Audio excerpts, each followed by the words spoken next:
It's summer. Time to enjoy long days, lazy nights, and zero cooking. Because Uber Eats has deals all summer long. So, when hunger strikes, don't sweat it. Delicious deals are just a tap away on Uber Eats. Enjoy all your favorite food delivered straight to you.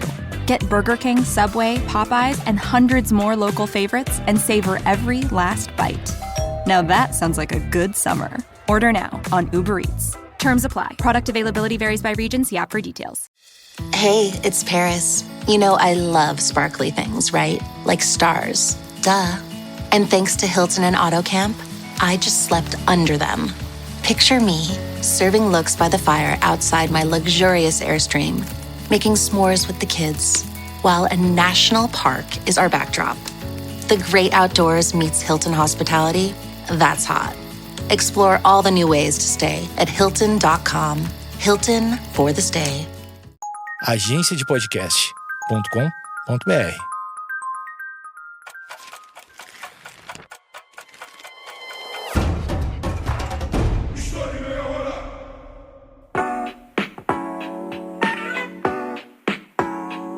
Existe algo que foge do estudo da história?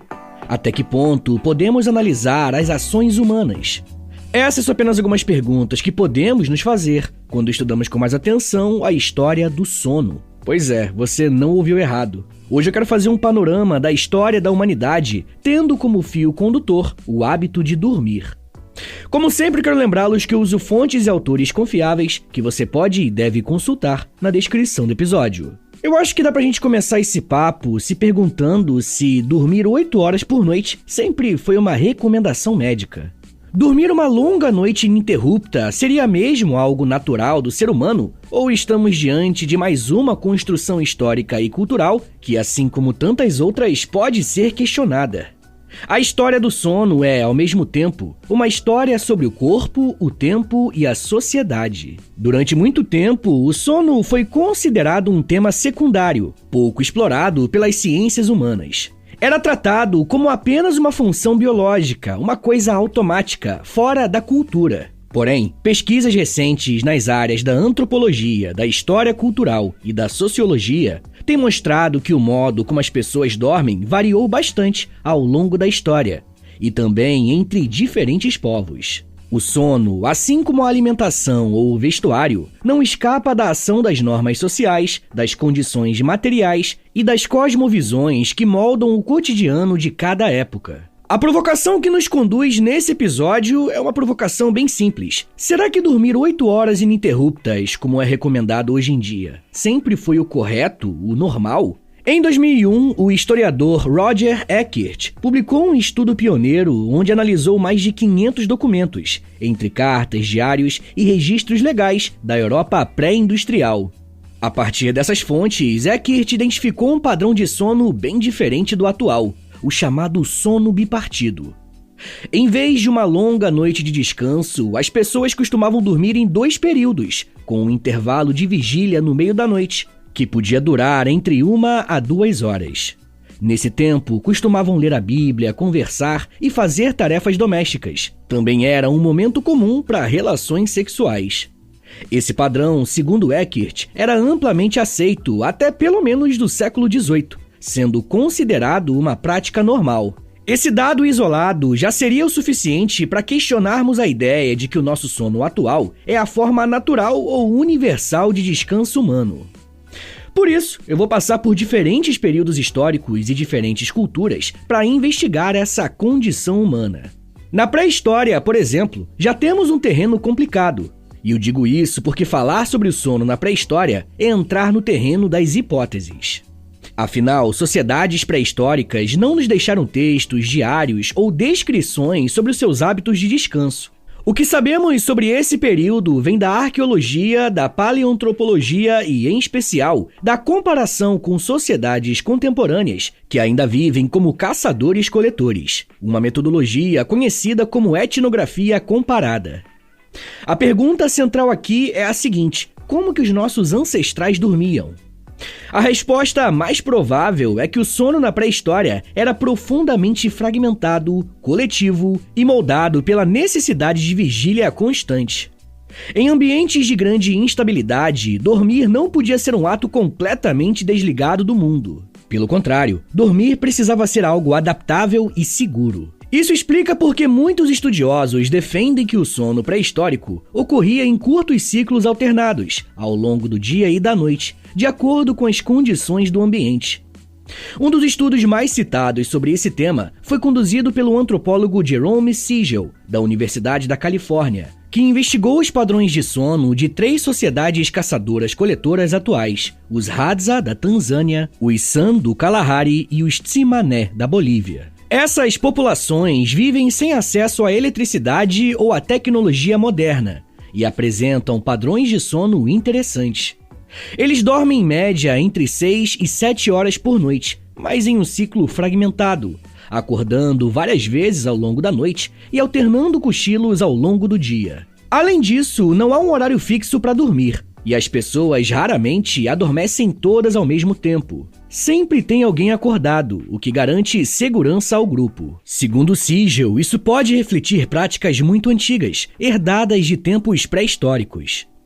Além da vigilância, havia também a questão da mobilidade constante. Povos nômades como os da pré-história precisavam se deslocar com frequência. Isso significa que o sono não acontecia em locais fixos. Dormia-se onde era possível, com o mínimo de conforto necessário. Em geral, a prioridade era a sobrevivência. Outro ponto importante a se considerar é o ritmo circadiano. Sem luz artificial, o sono seguia mais diretamente os ciclos naturais do dia e da noite. Só que isso não significa que as pessoas dormiam assim que o sol se punha. As atividades sociais podiam se estender pela noite, especialmente em noites de lua cheia. O corpo humano é biologicamente programado para flexibilidade, e os hábitos pré-históricos parecem confirmar isso. Agora, observando uma outra sociedade e em um outro tempo histórico, eu quero entender com vocês o sono no Egito Antigo. É preciso entrar em um universo bem mais simbólico, porque para os egípcios o sono não era apenas uma necessidade física, mas também um momento em que o ser humano se aproximava do mundo dos mortos, das divindades e dos mistérios invisíveis. A noção egípcia de alma era complexa. Segundo os egiptólogos, ela era composta por diferentes partes, entre elas o Ka, que é a força vital, o Ba, que é a individualidade que podia se deslocar, e o Ak, que é o espírito divinizado. O Ba, por exemplo, era representado como um pássaro com cabeça humana, capaz de deixar o corpo durante o sono ou após a morte. Nesse sentido, dormir era visto como um momento em que o Ba se libertava do corpo físico, se aproximando do que aconteceria na morte definitiva. É por isso que os egípcios consideram o sono um estado sagrado, repleto de significados espirituais. Os sonhos, nesse contexto, tinham um papel central. Eles não eram vistos como simples imagens mentais aleatórias, mas como mensagens enviadas pelos deuses, ancestrais ou forças sobrenaturais. Papiros como o famoso Livro dos Sonhos, de Chester Beatty III, datado do século XIII a.C., registram interpretações detalhadas para diferentes tipos de sonhos. Ver crocodilos, por exemplo, podia significar um perigo à frente. Sonhar com fartura era visto como prenúncio de prosperidade.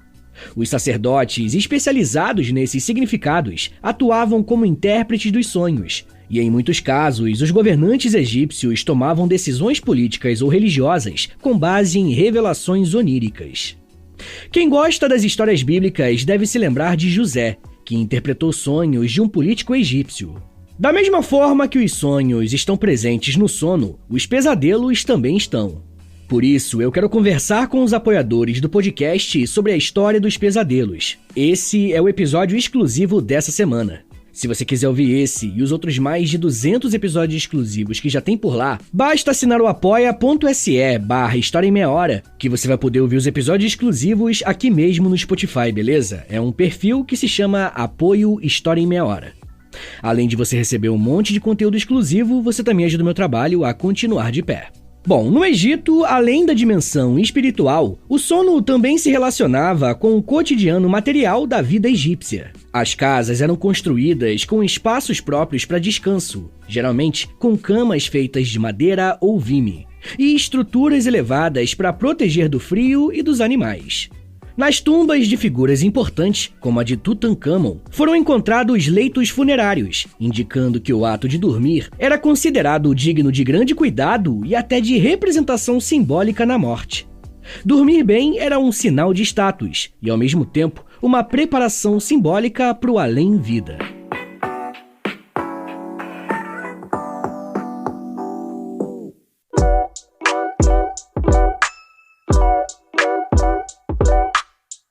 Na Grécia Antiga, o sono era percebido como uma experiência tanto misteriosa quanto necessária. Era tratado com reverência na mitologia e na filosofia, e o seu entendimento transitava entre o sagrado e o racional. O sono para os gregos era uma parte da experiência humana, ligada ao corpo e à alma. Na mitologia grega, o sono era personificado por Hipnos, o deus do sono, filho da deusa Nix, a deusa da noite, e irmão gêmeo de Thanatos, o deus da morte. Essa ligação simbólica entre dormir e morrer já estava presente também nas culturas anteriores, como vimos no Egito, mas os gregos a traduziram em imagens e narrativas de grande força poética. Hipnos era retratado como uma figura gentil, que tocava lentamente os olhos dos mortais e os conduzia ao descanso. Ao seu lado estava Morfeu, o seu filho, responsável por modelar os sonhos. Enquanto Hipnos fazia adormecer, Morfeu surgia como o criador dos sonhos. A Grécia Antiga também foi berço de uma abordagem mais racional e filosófica do sono. Filósofos como Platão e Aristóteles tentaram entender o fenômeno não apenas como algo divino, mas como parte da estrutura do corpo e da alma. Platão, no diálogo Timeu, via o sono como um processo necessário para restaurar a alma racional, que era suspensa durante a noite. Para ele, os sonhos podiam refletir desejos e impulsos ocultos, mas também ensinamentos mais elevados, desde que a alma estivesse em harmonia. Já Aristóteles, no tratado sobre o sono e os sonhos, tentou compreender o sono de forma quase científica. Ele afirmava que o sono era uma função do corpo, associada à digestão e ao resfriamento do organismo, após a atividade mental e física. Do ponto de vista dos hábitos do dia a dia, sabemos que os gregos valorizavam o descanso, especialmente em regiões mais quentes, onde o costume da siesta era comum. A jornada diária podia incluir momentos de repouso após o almoço, seguidos por uma segunda fase de atividades no final da tarde e no início da noite. Embora não se tenha muitos detalhes sobre a estrutura do sono noturno entre os gregos, alguns estudos indicam que eles podiam também apresentar um sono fragmentado ou bifásico, especialmente em períodos rurais. No plano simbólico, o sono era frequentemente usado como metáfora filosófica ou até poética. Estar desperto significava estar em busca do conhecimento, enquanto dormir podia representar ignorância ou afastamento da razão. Assim, o sono na Grécia Antiga revela um universo em que o mito, a razão e o cotidiano se entrelaçam. Indo agora para Roma Antiga, o sono integrava uma rotina marcada por contrastes entre os cotidianos das classes populares e os hábitos da elite. Dormir para os romanos era uma prática moldada por convenções sociais, normas de comportamento doméstico e pela organização do tempo urbano. A análise das fontes disponíveis, sendo elas literárias, arquitetônicas e jurídicas, nos oferece um panorama interessante sobre como que os romanos compreendiam e praticavam o descanso, revelando uma sociedade na qual o sono era tanto uma necessidade fisiológica quanto um sinal de status e disciplina moral. As casas da elite romana contavam com quartos próprios para dormir, as chamadas cubícula, com leitos e escravos à disposição para auxiliar na hora do repouso. A distribuição desses quartos nas residências indica que o sono era considerado uma atividade privada, mas ainda assim sujeita à vigilância e a expectativas sociais. Por exemplo, dormir até tarde podia ser visto como um indício de preguiça ou decadência, especialmente entre homens públicos. Autores como Sêneca e Plínio o Jovem enfatizavam o valor de acordar cedo e aproveitar as primeiras horas do dia para o estudo, escrita e os compromissos políticos. Ao mesmo tempo, os romanos praticavam um tipo de repouso durante o dia. A siesta era amplamente comum, especialmente nas regiões mediterrâneas de clima mais quente. No meio da tarde, o calor e a digestão das refeições favoreciam um breve sono diurno, chamado de meridiátio. Esse momento de descanso era respeitado até mesmo nas repartições públicas e nos negócios, e muitos romanos organizavam as suas atividades cotidianas de forma a incluir essa pausa essencial. O poeta Horácio, por exemplo, fala em seus versos sobre o prazer de cochilar após um almoço leve, na tranquilidade da propriedade rural. Quanto ao sono noturno, há indícios de que ele também poderia ser fragmentado. Sabe-se que a cidade de Roma, iluminada por lamparinas e movimentada por patrulhas, mercados noturnos e festas privadas, não dormia por completo. A presença constante de ruídos urbanos, de carroças e de multidões noturnas é frequentemente mencionada nas sátiras de Juvenal e nas cartas de escritores como Marcial. O sono, nesse contexto, se tornava uma atividade quase disputada, exigindo silêncio e conforto que nem todos podiam garantir. A desigualdade no acesso a um bom sono também aparece nas condições das classes populares. Muitos trabalhadores dormiam em ambientes compartilhados, insalubres e sujeitos a interrupções. Os insulae, que são prédios destinados aos plebeus, raramente ofereciam isolamento acústico. A cultura romana também associava o sono à introspecção e à inspiração poética. O próprio Cícero, em seus textos filosóficos, fazia menção à utilidade dos sonhos para a alma, embora não com a mesma intensidade simbólica que os gregos. Pessoal, eu já quero falar mais sobre os outros aspectos do sono e como que ele era vivenciado em outros períodos e em sociedades diferentes. Mas me dá um minutinho aí, tá, gente, que daqui a pouco a gente volta e eu falo um pouco mais sobre a Idade Média, indígenas, consenso e revolução. Segura aí, que é um minutinho só.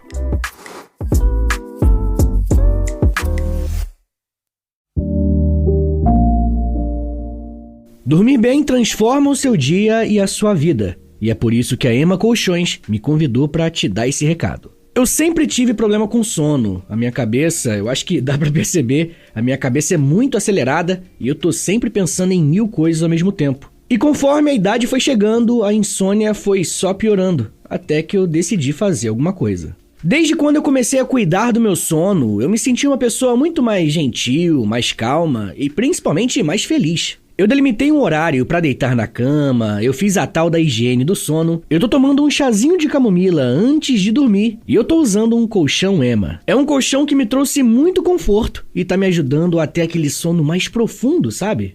E a Ema Colchões permite que você faça um teste de 100 noites com ele. A entrega e a devolução são gratuitas e você pode dividir em até 12 vezes sem juros. Se você usar o cupom Meia Hora, você ganha um desconto de 10% e 12% se for no Pix. Muito obrigado, Ema Colchões, por apoiar o História em Meia Hora. O link para você comprar o seu colchão e começar a dormir melhor tá na descrição do episódio. This episode is brought to you by Indeed. When your computer breaks, you don't wait for it to magically start working again. You fix the problem. So why wait to hire the people your company desperately needs? Use Indeed's sponsored jobs to hire top talent fast. And even better, you only pay for results. There's no need to wait. Speed up your hiring with a $75 sponsored job credit at Indeed.com/podcast. Terms and conditions apply. Got some good news for your ears. More of that good stuff is coming up. And even better news for your hair. The best hair care is at Sephora. They've got all kinds of products for every kind of hair. From brands like Amika, Kerastase, Day, and K18. You knew where to get great audio. Now, you know where to get great hair care too. Sephora, good news for great hair. Shop hair care now at Sephora.com.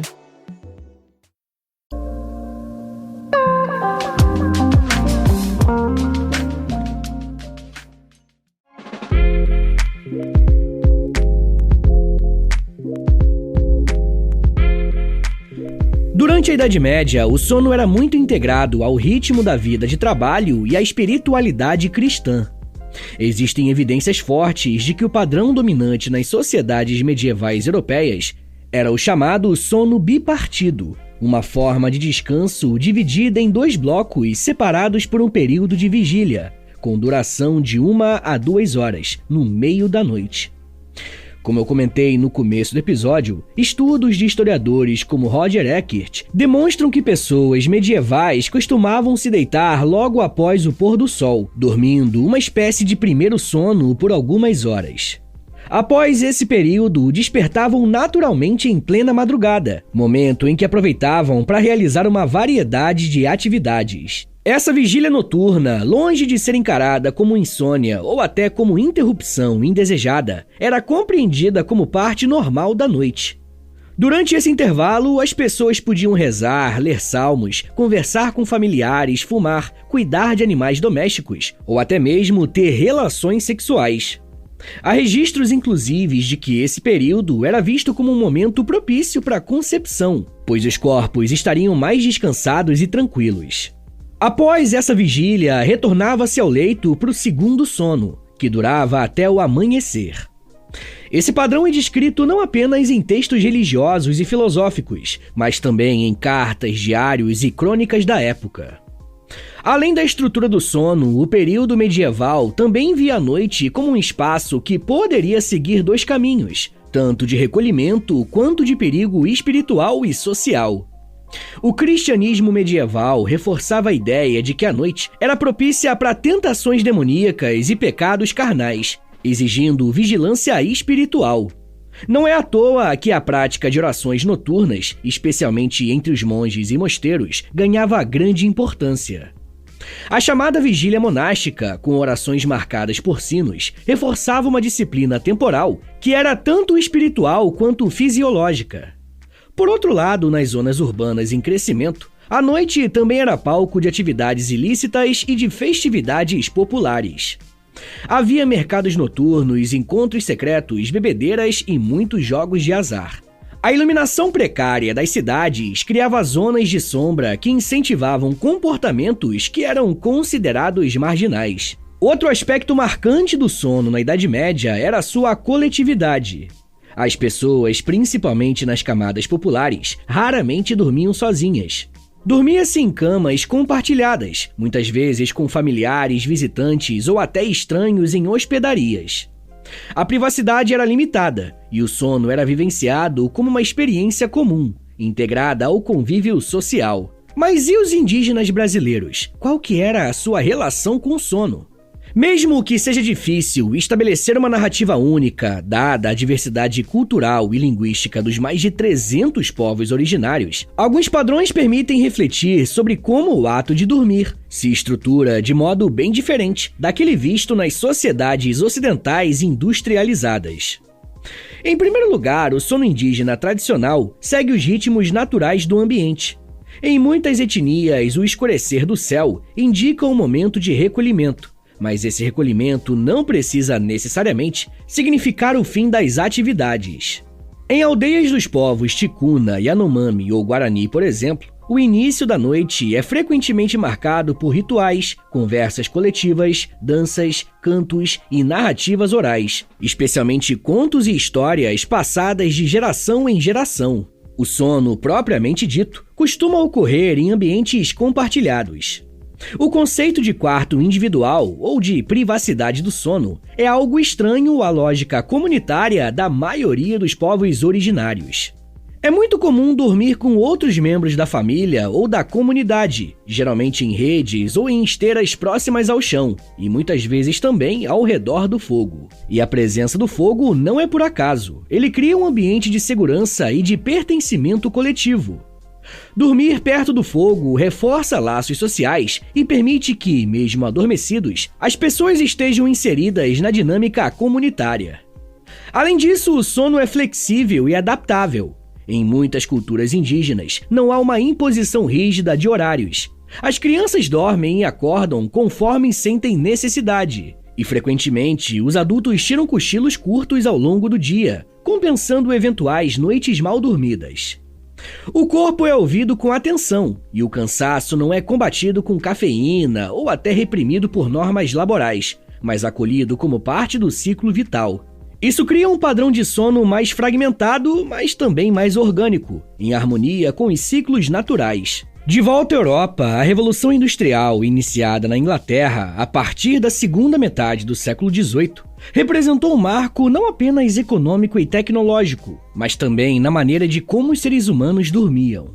Até então, o sono era regulado principalmente pelos ritmos naturais. Com a industrialização, o tempo deixou de ser medido pela natureza e passou a ser controlado pelo relógio mecânico, um símbolo da nova disciplina social. Nas fábricas, o trabalho seguia horários rígidos e longas jornadas, muitas vezes de 12 a 16 horas diárias. Para os operários, isso significava acordar antes do amanhecer, enfrentar condições exaustivas e voltar para casa à tarde da noite. O sono, que antes podia ser bipartido ou adaptado ao ritmo das atividades, foi comprimido em blocos cada vez menores. O corpo não descansava quando queria, mas quando o patrão e o relógio permitiam. Esse novo modelo alterou profundamente a percepção social do sono. Na lógica capitalista, dormir demais passou a ser visto como preguiça ou falta de produtividade. A valorização do trabalho e da eficiência reduziu o descanso a um obstáculo para a produção. Outro elemento fundamental dessa transformação foi a introdução da iluminação artificial em larga escala. Primeiro com lâmpadas a gás no início do século XIX e depois com a popularização da luz elétrica. As cidades passaram a ter noites iluminadas. Isso prolongou o tempo disponível para atividades sociais e comerciais, mas também mudou as fronteiras entre o dia e a noite. A escuridão, que tradicionalmente indicava o momento de dormir, deixou de exercer o mesmo poder sobre os hábitos humanos. Com isso, práticas como o sono bipartido, que eram comuns na Idade Média e no início da modernidade, começaram a desaparecer. A vigília no meio da noite foi substituída por um sono contínuo, concentrado no período noturno, com a duração moldada pela jornada de trabalho. A noite foi encurtada e padronizada. A Revolução Industrial também criou um novo ambiente sonoro. As cidades industriais eram barulhentas, com fábricas funcionando à noite, apitos marcando turnos, locomotivas apitando e ruas movimentadas. Essa poluição sonora dificultava o descanso, especialmente para as classes trabalhadoras que viviam em áreas densamente povoadas. O sono, então, passou a ser mais leve e fragmentado para muitos. Do ponto de vista médico, foi nesse período que começaram a surgir discursos científicos sobre o sono como objeto de preocupação social. Médicos e higienistas alertavam para os perigos da privação do sono, mas as suas recomendações frequentemente entravam em conflito com as exigências da produção industrial. Ao mesmo tempo, surgiam produtos e hábitos para combater o sono e manter o trabalhador desperto, como o consumo de café, chá e, posteriormente, bebidas energéticas rudimentares. Nas classes altas, por outro lado, o impacto foi diferente. A elite industrial tinha mais liberdade para preservar hábitos de descanso mais longos e confortáveis. Dormir em quartos individuais, camas luxuosas e com relativa tranquilidade se tornou um símbolo de status. A Revolução Industrial não apenas alterou o tempo e a duração do sono, mas também criou um fosso social na experiência do descanso. Para os pobres, dormir se tornou algo cada vez mais raro e condicionado pelas exigências do trabalho. Para os ricos, se manteve como um privilégio confortável, protegido e, paradoxalmente, até prolongado. Além disso, essa nova mentalidade deixou um legado duradouro. A ideia contemporânea de que o sono é uma ferramenta para recarregar as baterias e voltar à produtividade no dia seguinte é fruto direto da lógica industrial. O descanso passou a ser visto não como um fim em si mesmo, mas como um meio para continuar trabalhando. Uma concepção que ainda molda as nossas vidas mais de 2 séculos depois. Ao percorrermos a trajetória histórica do sono, da pré-história aos tempos contemporâneos, fica evidente que a maneira como dormimos hoje não é fruto de uma lei biológica imutável, mas sim de uma construção cultural moldada por necessidades econômicas, crenças espirituais, condições ambientais e tecnologias. A famosa recomendação de dormir 8 horas de sono por noite parece, nesse sentido, muito mais um produto de circunstâncias históricas recentes do que uma regra universal. As pesquisas científicas mais recentes apontam que não há um número mágico de horas dormidas que sirva igualmente para todo mundo. A necessidade de sono varia de acordo com a idade, com o estado de saúde, o estilo de vida e fatores genéticos. Ainda assim, a ideia das 8 horas permanece arraigada, não apenas como recomendação médica, mas também como símbolo de disciplina e de autocuidado. Essa noção está tão enraizada que muitos se sentem culpados ou preocupados quando dormem 7 horas ou menos. Essa pressão contemporânea também se conecta com a lógica produtivista herdada do século XIX. O sono é frequentemente tratado como uma ferramenta para melhorar a performance no trabalho e no estudo, e não como uma experiência intrinsecamente valiosa. Dormir bem é elogiado, não porque nos conecta com tradições culturais ou nos proporciona sonhos significativos, mas porque, supostamente, nos torna mais eficientes no dia seguinte. Assim, o descanso foi incorporado à engrenagem do capitalismo, deixando de ser um território livre do relógio. O resgate histórico nos mostra que o sono pode ser vivido de maneiras muito diferentes. Podemos aprender com o passado e repensar as nossas rotinas. Talvez recuperar práticas perdidas, como pequenas cestas ou momentos de vigília reflexiva durante a noite. Também é possível reconhecer que o sono não é apenas um fenômeno fisiológico, mas um espaço cultural, simbólico e social que molda nossa identidade. A história do sono é, em última análise, a história da nossa relação com o tempo. Dormir menos ou mais, em um bloco ou em dois, sozinho ou em comunidade, à luz da fogueira ou sob lâmpadas LED, reflete a forma como escolhemos viver as nossas vidas. Olhar para trás, para os inúmeros modos como a humanidade já organizou seu descanso, é também um convite a imaginar formas mais saudáveis, humanas e livres de se relacionar com esse ato tão básico e ao mesmo tempo tão complexo. Assim, ao nos perguntarmos se dormir 8 horas é natural ou cultural, a resposta parece clara: é cultural, fruto de um momento histórico específico. E se é cultural, pode ser transformado. Talvez o episódio devesse começar com uma outra pergunta: a quem interessa o nosso modo de dormir? Pessoal, eu vou recomendar 3 episódios aqui do podcast, que você pode procurar aí no feed do História em Meia Hora, e eles vão servir de complemento para esse episódio que você acabou de ouvir, beleza? O primeiro episódio se chama Mitologia Egípcia, o segundo se chama Idade Média, e o terceiro se chama Revolução Industrial. Agora, bora fazer aquele resumão de 1 minutinho para você relembrar o que você aprendeu hoje? Vamos lá! Quando falamos na história do sono, estamos falando de uma prática muito diversa, dependendo da época e da cultura. Os caçadores-coletores na pré-história tinham seu descanso moldado pela segurança, pelo clima e pela presença de luz natural, resultando em períodos de sono mais flexíveis e fragmentados.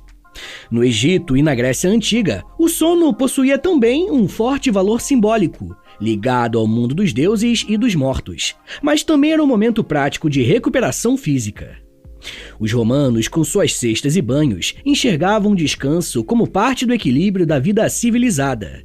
Na Idade Média, o sono bipartido era comum, com uma pausa no meio da noite que dava espaço para uma vida social, espiritual e até sexual. Povos indígenas no Brasil mantêm até hoje práticas comunitárias e espirituais que são ligadas ao sono, mostrando que esse ato vai muito além do simples fechar os olhos. No entanto, com a Revolução Industrial, houve uma ruptura marcante. A noite perdeu seu domínio natural sobre o corpo humano, substituída pela luz artificial e pelo relógio de fábrica. Estudar o sono nos mostra que todos os aspectos da vida humana podem ser analisados, inclusive aquilo que, supostamente, é sobrenatural, como, por exemplo, o caso de aparições de fantasmas, de vampiros e até de lobisomens. Mas isso já é um papo para uma outra meia hora.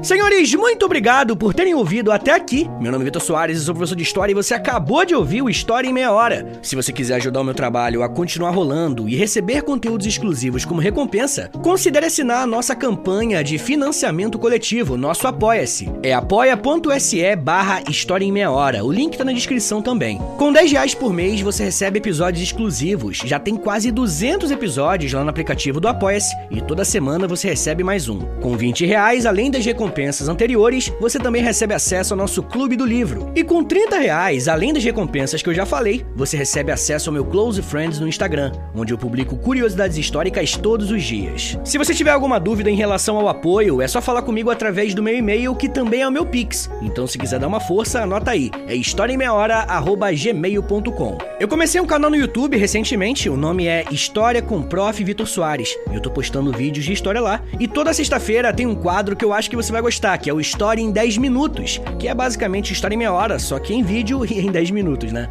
Mas além disso, no canal eu faço lives, posto shorts, enfim.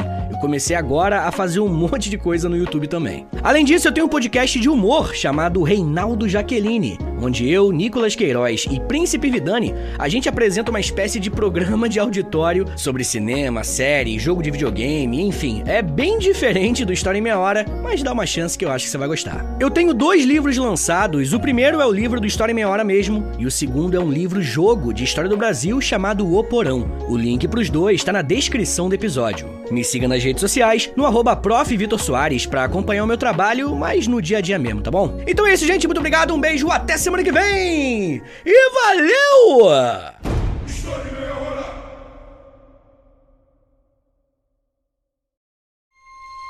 This episode is brought to you by FX's Alien Earth, the official podcast. Each week, host Adam Rogers is joined by guests, including the show's creator, cast, and crew, in this exclusive companion podcast. They will explore story elements, deep dive into character motivations, and offer an episode-by-episode behind-the-scenes breakdown of each terrifying chapter in this new series. Search FX's Alien Earth wherever you listen to podcasts.